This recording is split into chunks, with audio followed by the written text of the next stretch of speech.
Bora, torcedor tricolor, tudo bem? Vamos falar das últimas de Grêmio? Vamos conversar sobre um assunto bem importante e o que pode ser um problema pro Grêmio ali na frente. A falta de meias armadores. Eu quero saber de ti, tu é a favor de Cristaldo ou tu é contra o Cristaldo? O que tu estás vendo do futebol do Cristaldo? Ele tem bons números, mas dentro de campo a gente não vê a participação do Cristaldo. Por quê? Como ele jogava no Huracan, como ele está jogando no Grêmio, qual a diferença? Por que lá ele arrebentava e aqui parece que ele é um vagalume, uma hora acende, uma hora apaga? Nós vamos falar sobre isso a partir de agora. E a situação de Natan Pescador. O Grêmio aceita negociar, mas tem um problema. Te inscreve, deixa o like, ativa o sininho de notificações, bora pro conteúdo.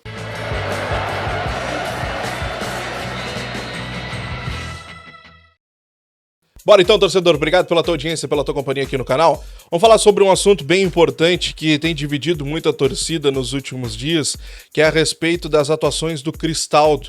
E o Cristaldo, ele vem sofrendo um processo de críticas muito grande por partes da torcida, e eu entendo que até por parte do próprio técnico Renato Portaluppi, porque nas últimas partidas o Renato ele tem tirado o Cristaldo no meio dos jogos. Vou pegar um número aqui para vocês, nos últimos 7 jogos, o Cristaldo ele foi substituído em 6.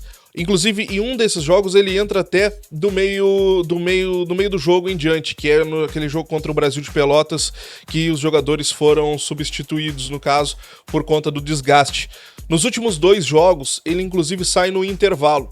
Só que a questão é quem substitui o Cristaldo nesses jogos. O Natan Pescador. E o Natan é um jogador totalmente ineficiente dentro de campo. E quando eu digo ineficiente, eu quero dizer que o Natan não produz absolutamente nada. O Natan chegou na temporada passada aqui, assinou 3 anos de contrato com o Grêmio, com um salário relativamente bem alto. E é um jogador que hoje nem para ser reserva o Grêmio tem o entendimento que serve. A questão do Natan é que o Grêmio está convicto de que o jogador não tem mais espaço aqui no tricolor e o Grêmio inclusive tem a ideia de emprestar, se desfazer do Natan. Só que o que pega é a questão salarial do Natan. Como eu disse para vocês, é um salário que chega ali próximo aos 450, 500 mil reais.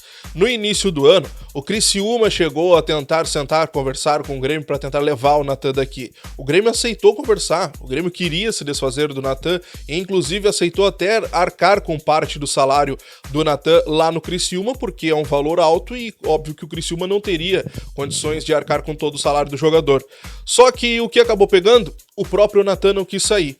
O Natan tem a família que é de Santa Catarina, a família é gremista, então pega uma questão pessoal do jogador. Quando ele foi apresentado aqui no Grêmio, ele falou que a mãe dele era muito gremista, era a realização de um sonho da família. Então tem a questão pessoal do jogador de querer mostrar futebol e querer, talvez, uma realização para a família, a questão do jogador jogar aqui. Questão também, ele tem uma filhinha recém-nascida, né? A esposa, quando veio para cá com ele, estava grávida e tudo mais. Então tem aquela questão de adaptação em cidade nova, mudança e tudo mais.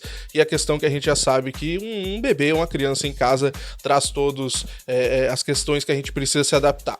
Tem tudo isso que joga contra o Grêmio com a presença de Natan aqui em Porto Alegre. Salário alto e um jogador que não atua bem, que não corresponde. Mas voltando à questão do Cristaldo e ao processo de... Não sei se é um processo de fritura, a gente pode falar sobre o Cristaldo, mas a questão do Cristaldo divide muito a opinião da torcida, porque a gente vê os números do Cristaldo, e os números do Cristaldo são muito bons. A questão é que o jogador parece não aparecer em campo, ele não aparece para a torcida, ele não demonstra aquela intensidade que a gente espera de um jogador de futebol. Mas eu preciso te alertar de uma coisa, no Huracan, que era o clube lá da Argentina onde ele jogava e que ele foi destaque no campeonato argentino, ele não era um jogador intenso. A questão do Cristaldo pode passar muito mais pela questão tática do que pelo próprio jogador. No Huracan, o Cristaldo ele tinha uma forma de jogo, o Huracan, aliás, tinha uma forma de jogo em que todos os jogadores jogavam para o Cristaldo. Eles abriam espaço para o Cristaldo e o Cristaldo, que tem um passe muito bom, arrumava, claro, as melhores oportunidades para os centroavantes do Huracan.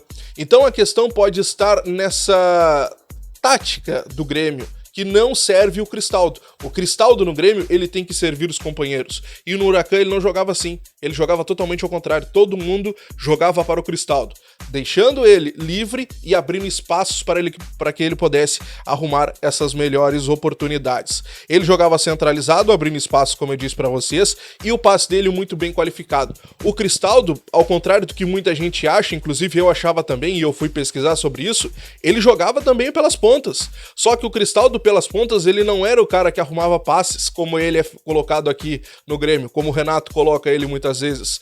Lá no Huracan, ele era o cara que pelas pontas chegava como um efeito surpresa dentro da área, muitas vezes para cabecear por trás dos zagueiros. Então o Cristaldo, ele tá jogando de uma forma totalmente diferente do que ele fazia lá no Huracan, e por aí, pela questão tática, pode estar a falta de, vamos dizer assim, de visibilidade do Cristaldo. Os números dele são bons, mas não cobrem intensidade do Cristaldo, porque isso ele nunca teve, ele não é um jogador dessa característica. Lembrando, o Cristaldo, ele veio pro Grêmio como a maior contratação da história do clube, 4,5 milhões de dólares. Na época, 24 milhões de reais. Cristaldo é um jogador caro, é um jogador que tem qualidade, mas precisa encontrar a forma dele jogar e dele render no time do Grêmio. E aí, o que tu acha sobre tudo isso? Te inscreve, deixa o like, ativa o sininho de notificações. Tô de plantão, qualquer notícia trago aqui no canal. Valeu, grande abraço e até a próxima. Tchau!